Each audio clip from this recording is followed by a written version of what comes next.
Training camps are about to start. It's fantasy football season. These are my top 10 must-have players that I'm trying to draft every chance I can. Now, I've done this video twice this offseason. I did it once in February, right after the Super Bowl, and I did it again in May, but I'm going to update it now as we head into training camp. But because of that, I'm going to give you 6 guys that I had on my list previously that are still on my list. So you're actually going to get 16 must-have players in this video. But let's blow through these first 6 guys real quick. If you want more in-depth analysis on them, you can check out the video I'm going to link at the end of this one. Let's start with CeeDee Lamb. Last year, I was all over CeeDee Lamb. He ended up being a league winner, dominated the fantasy playoffs. No reason that should change this year. I love CeeDee Lamb. Next is J.K. Dobbins. I've talked about him, it feels like, on almost every video this year. Fully healthy, 2 years recovered from ACL, in a dynamic offense, an incredible talent. I think he smashes. Another running back, Bijan Robinson. He's my overall RB1. I don't want to hear about CMC. I don't want to hear about Eckler. They're nice. This guy's a rookie. He's going to be a workhorse behind one of the best offensive lines. He's an incredible pass catcher. He's about to break fantasy football. Then we got Pat Freiermuth, one of my favorite late-round tight ends. I don't know why people are sleeping on this guy. Had almost 100 targets last year. He's a PPR monster.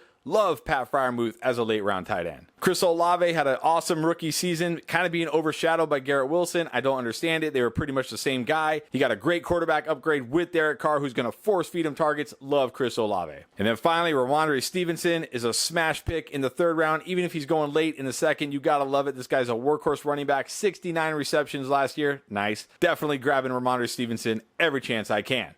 Now let's get to the new guys. 10 new players.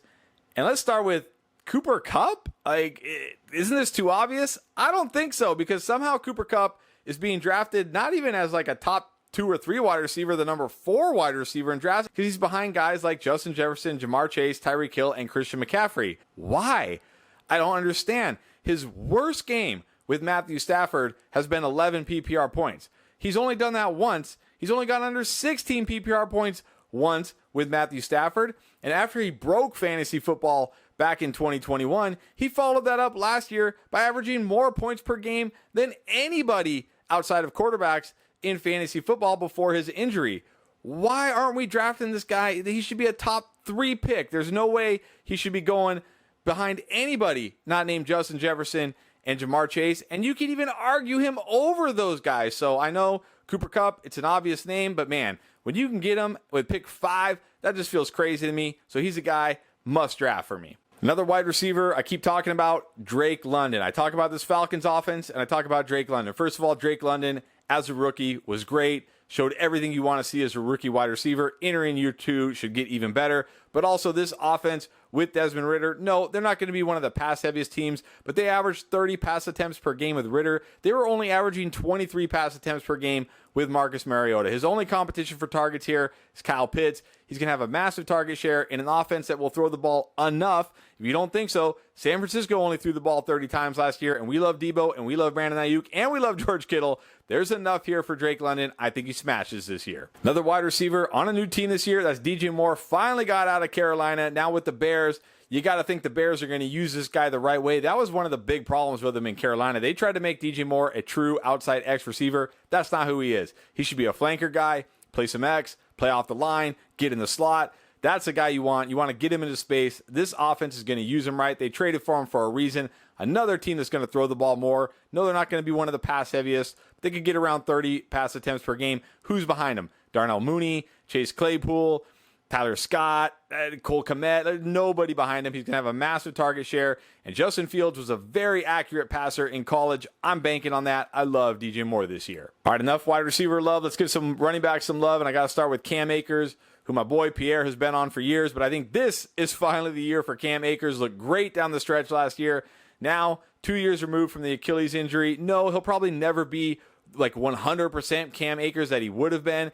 But he looked good enough last year. He's still very young, doesn't have a lot of wear and tear. Matthew Stafford should be healthy. This offense should be better. I think Cam Akers is an absolute workhorse this year. If I'm waiting on my RB2, love grabbing Cam Akers. Another guy kind of in the same range is Rashard White. I'm really coming around on him. I know I was super high on him last year, but he wasn't very good. I got to be honest. Between the tackles, as a runner, he wasn't very good. But we know he's an elite pass catcher, and Baker Mayfield is the perfect quarterback for him because Baker Mayfield led the entire NFL in check down percentage last year. Rashard White could catch 70, 80, maybe even 90. he really has 100 catch upside this year in this offense, and in PPR leagues, that will be enough regardless of what he does on the ground or how many touchdowns he scores. So another guy like Cam Akers, if I'm waiting on my RB2 or I need depth, love Rashard White. And then one more running back in this range, and that is James Conner, who people are sleeping on once again. 2 years ago, he was going as like a 9th, 10th round pick, and I said, he's a value this year, draft him. And everybody said, no, he's terrible. He was awful last year. And then he was awesome, finished as a top 5 running back.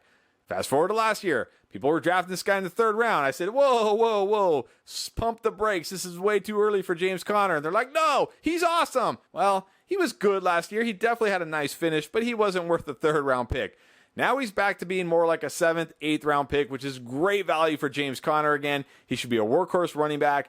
The only guy behind him is Keontae Ingram, really. He should get all the work here. Plenty of touchdown upside. He catches passes. Love the value on James Conner. All right, I can't forget about tight ends, and I know people are going to say I'm way too high on the Falcons offense this year, and maybe I am, but I think they're going to surprise people. I love Kyle Pitts this year. You can get Kyle Pitts in the 7th round of your fantasy drafts. Remember, this is a tight end that had 1,000 yards as a rookie. It took Travis Kelce 3 years before he finally had 1,000 yards.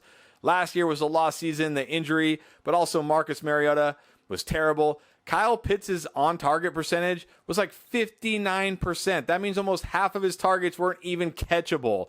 So you can't fault Kyle Pitts for being bad last year.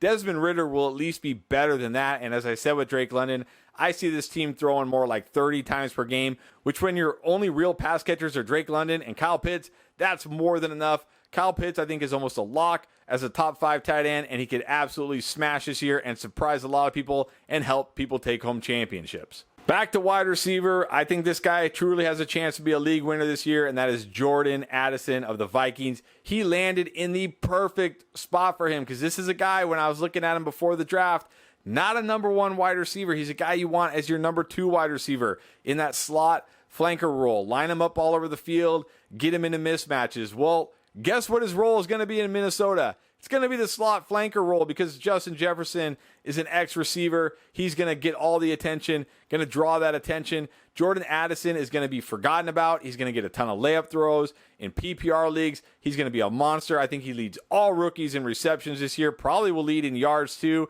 Touchdowns, that may be another issue, but for a guy that you're getting in the 7th, 8th round of your drafts, you don't need a zillion touchdowns. Jordan Addison, an absolute steal this year. Give him to me every time. All right, let's go back to another running back who I've come around on more, and that is Antonio Gibson.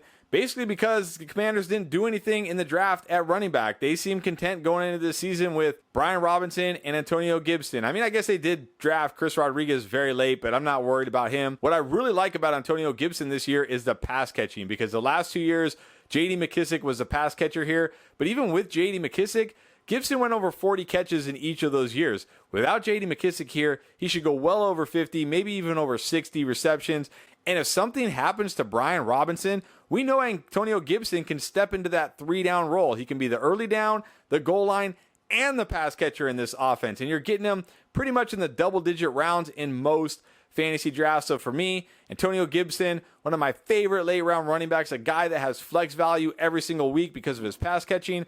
But if the starting running back, Brian Robinson, goes down, he could be an absolute league winner. All right, let's finish with everybody's favorite position, a tight end. I'm going with David Njoku, one of my favorite late-round tight ends outside of Pat Freiermuth. He was great last year in Cleveland, and they were a run-heavy offense. I've talked about it a bunch. They're going to throw the ball more. If you don't want to believe it, that's fine. That's your choice. But all signs point to them throwing more. Deshaun Watson should be much better now. Year 2 with this offense. No off-the-field stuff. No worry about a suspension. I love David Njoku as a late-round tight end. So those are my updated top 10 must-have for July. But if you want to see the previous list and more in-depth analysis on some guys, check it out right here.